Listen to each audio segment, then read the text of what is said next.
Bonjour, je suis heureuse d'avoir l'occasion d'analyser une SAE dans le but d'apprendre comment en créer une à l'avenir et de me intégrer l'utilisation de technologies numériques dans la salle de classe.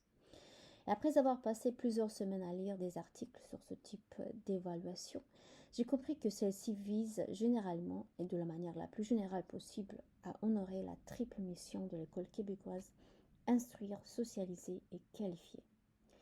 D'une certaine manière, l'objectif final de chaque évaluation devrait être de contribuer à la réalisation de ces trois nobles objectifs. Plus précisément, les évaluations se concentrent sur une discipline donnée et évaluent le progrès réalisé dans une ou plusieurs compétences disciplinaires et transversales, tout en se concentrant sur une problématique spécifique.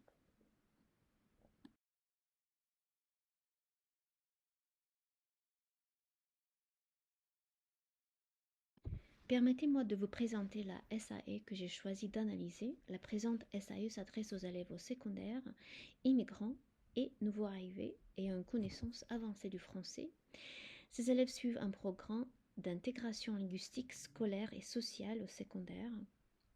Ici, je souligne la mission socialisée comme étant peut-être la principale cible, bien que l'instruction et la qualification en fassent sans aucun doute partie. Alors, maintenant, c'est quoi la tâche? L'élève doit faire des recherches sur Internet et dans des journaux pour trouver des offres d'emploi adaptées dans la région où il vit. Cette information est supposée acquise. L'élève doit rédiger son CV et sa lettre de motivation et doit également remplir un formulaire de candidature pour un emploi spécifique, probablement sur papier. L'élève passe ensuite un entretien, probablement avec l'enseignant. J'ai choisi cette tâche parce que je la trouve pertinente. Trouver un emploi est synonyme d'assurer sa survie et sa subsistance. C'est également un tremplin important vers l'intégration dans la société québécoise. Pour ces raisons, je trouve cette tâche excellente, dont les implications pratiques peuvent améliorer l'estime de soi, la confiance et la capacité de s'intégrer dans la société québécoise.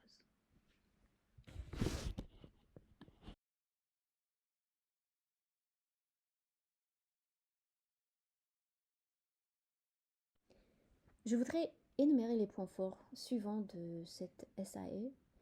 Premièrement, elle conforme aux exigences ministérielles du cours. La tâche permet d'évaluer les compétences comme communiquer oralement en français dans des situations variées, s'intégrer au milieu scolaire et à la société québécoise, lire des textes variés en français, écrire des textes variés en français.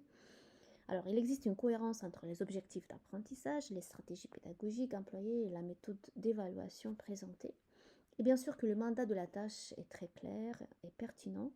Cependant, il existe des limites, des faiblesses que je veux discuter et énumérer.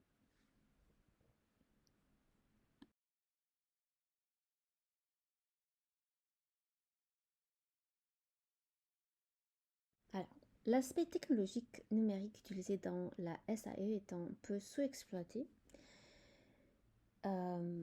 Et deuxième, il ne favorise pas le travail collaboratif. Les suggestions d'amélioration que je propose ci-après visent à combler ces deux lacunes. Permettez-moi de m'expliquer.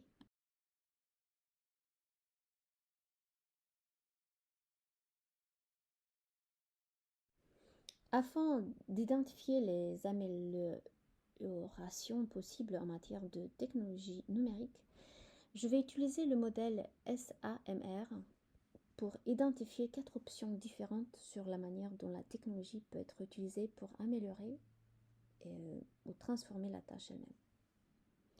Les informations concernant le modèle SAMR proviennent de l'article de Natasha Noben, assigné pour notre cours. Mais l'image dans cette présentation est prise dans notre article. La source est indiquée ici. Le modèle SAMR est un cadre créé par Ruben Fuentedoura afin de comprendre l'objectif et le rôle de la technologie utilisée en classe à des fins d'enseignement et d'évaluation. Le modèle présente 4 façons différentes d'utiliser la technologie.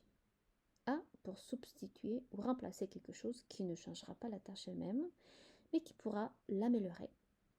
Et pour augmenter la tâche elle-même, comme le montre l'image dans la présentation, Ces deux méthodes visent à améliorer la tâche dans son ensemble.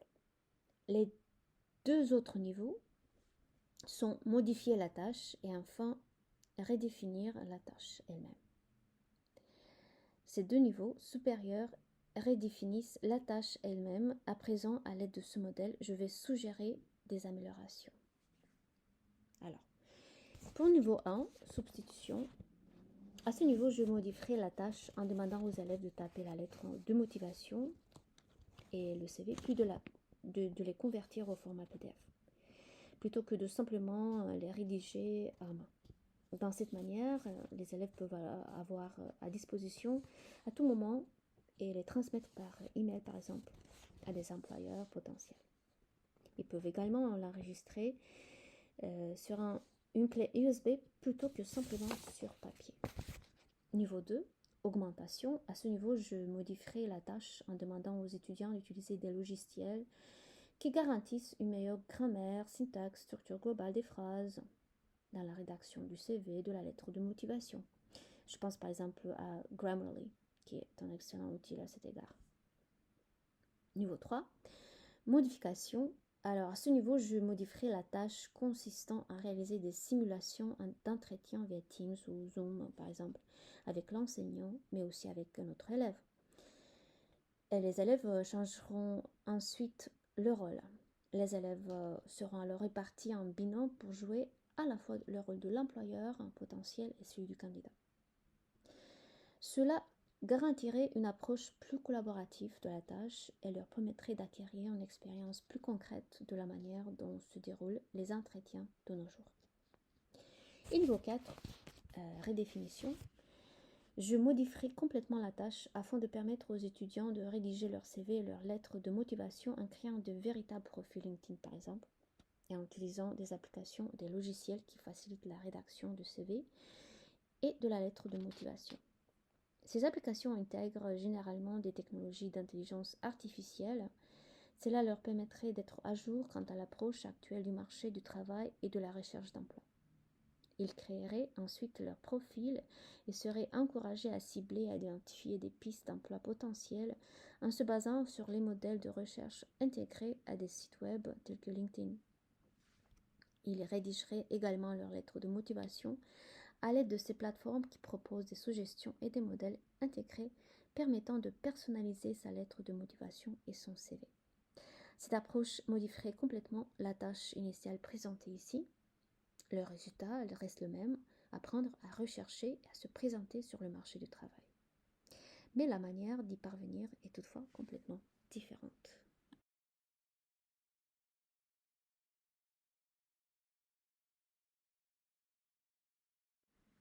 Alors maintenant, une petite analyse et discussion. Si je devais choisir comment modifier la SAE proposée, moi j'opterais pour le 4e niveau qui transforme les tâches et qui les adapte aux réalités d'aujourd'hui. Et alors, je vous propose 4 raisons.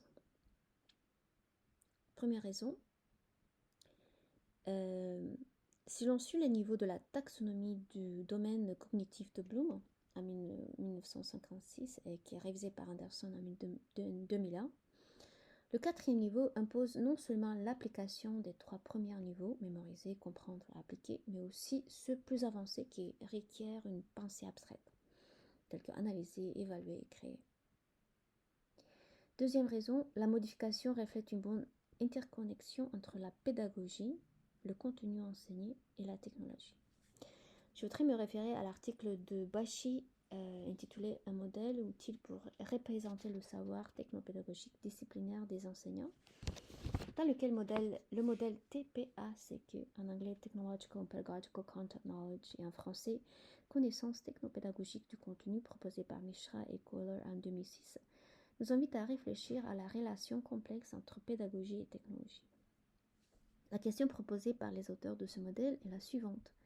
Comment la technologie influence-t-il le contenu que nous enseignons, la manière dont nous l'enseignons et la manière dont les élèves apprennent, réapprennent d'une manière différente ou attendent leurs connaissances et leurs compétences? Ce modèle met l'accent sur l'interconnexion entre la pédagogie, le contenu enseigné et la technologie. La troisième raison, L'amélioration de la SAE au niveau 4 du modèle SAMR permettrait d'accroître et d'optimiser au maximum l'apprentissage des élèves. Les modifications au niveau 4 permettent d'acquérir les compétences et les connaissances les plus adaptées aux réalités du monde actuel. Pour citer Cédric Floukigé, les élèves seront bientôt instruits par les yeux. Et l'innovation technologique actuellement disponible en classe joue et jouera un rôle important dans l'enseignement aux élèves de cette manière visuelle et pas seulement, mais exige également une innovation pédagogique de la part des enseignants qui doivent s'adapter aux réalités d'aujourd'hui.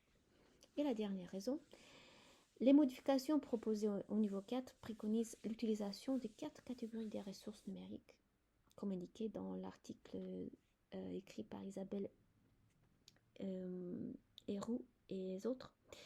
Les documents de référence, les répertoires, les moteurs de recherche, catalogues et banques de données, les sites et applications simples ou complexes, et les portails, plateformes et portfolios personnalisés.